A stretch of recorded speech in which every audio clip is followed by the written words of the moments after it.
Look, I could have held the line, enforced policy, modelled integrity. Instead, I asked a 15-year-old how to get me out of mandatory training.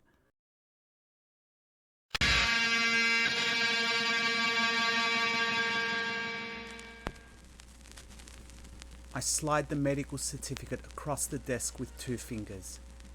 Not angry, just past pretending. That makes 5, I say.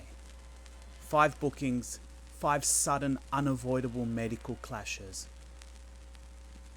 Derek sits opposite me, calm, unreadable. The posture of someone who knows the system rewards silence more than innocence. I tap the paper.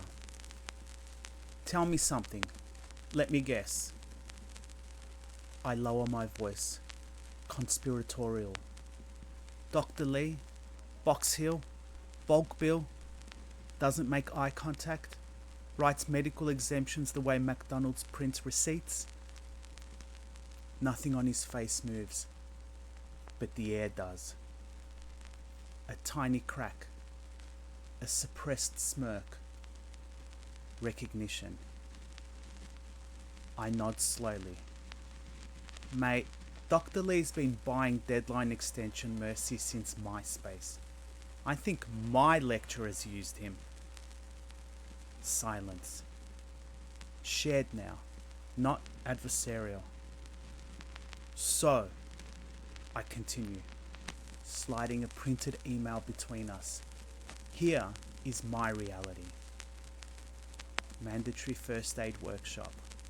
3 days, over a long weekend. Derek scans it like a jeweler checking gemstones. Long weekend? He mutters, disappointed on my behalf. Yes, I confirm. Plastic CPR torsos, bandaging demonstrations, the promise of muffins if we pretend to care. He doesn't react. Then he asks calmly, are we trying to avoid or delay? Out, I say, completely. He gives one single nod, clinical acceptance of the brief. We sit side by side now, not teacher and student, consultant and client. A blank exemption form sits between us like unexploded ordnance. So, I say carefully, what if we say I've already completed similar training? It's too easy to verify. Pen lifted, pen lowered. What about family medical situation? He inhales once, disappointed, not angry. You get one of those every 2 years. You haven't used yours, which is tragic, but using it now would be wasteful, no longevity. Right. I try again. Stress? He turns his head and looks at me the way I look at students who cite Wikipedia and feel proud of it. Stress is implied, he says. HR collects stress like frequent flyer points. I stop writing. He leans forward, tone low, instructional. You need something specific, but unmeasurable. Example?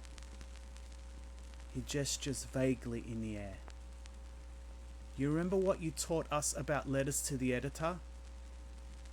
I blink. Conciseness? No. He taps the blank form. Word budget. I stare.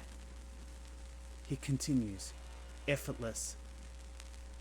You don't even need to mention what the sickness is. Vague is power.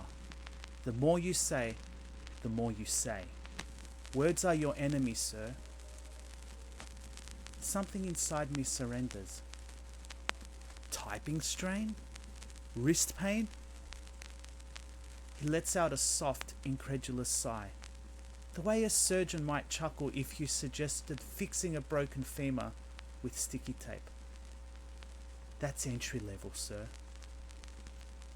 Without asking, he takes the pen from my hand, surgical, in control, and writes 3 lines.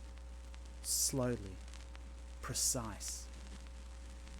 He caps the pen and slides the form towards me like forged travel documents. Unable to attend. Awaiting specialist clarification. Will advise if circumstance stabilizes. I stare at it. That's it? That's all HR ever needs. Detail invites interrogation. Lack of clarity demands respect. He stands. At the door, he pauses, delivering the final instruction like a ritual. Send it Friday, 4:47 p.m. End of week inbox fatigue. By Monday, it'll feel like something they meant to approve. I nod, dazed. And whatever you do, he adds, hands on the door, voice slow, certain. Don't follow up. Why? He turns just enough for me to see that quiet, terrifying confidence unique to people who have never paid a late fee in their life. Because the moment they chase you, he gives the smallest shrug. You're no longer accountable. He leaves. Door shuts. And I sit there, not ashamed, not proud, just aware. I didn't catch Derek avoiding responsibility. I hired him. Informally, unethically, efficiently. And somehow, it feels like a promotion.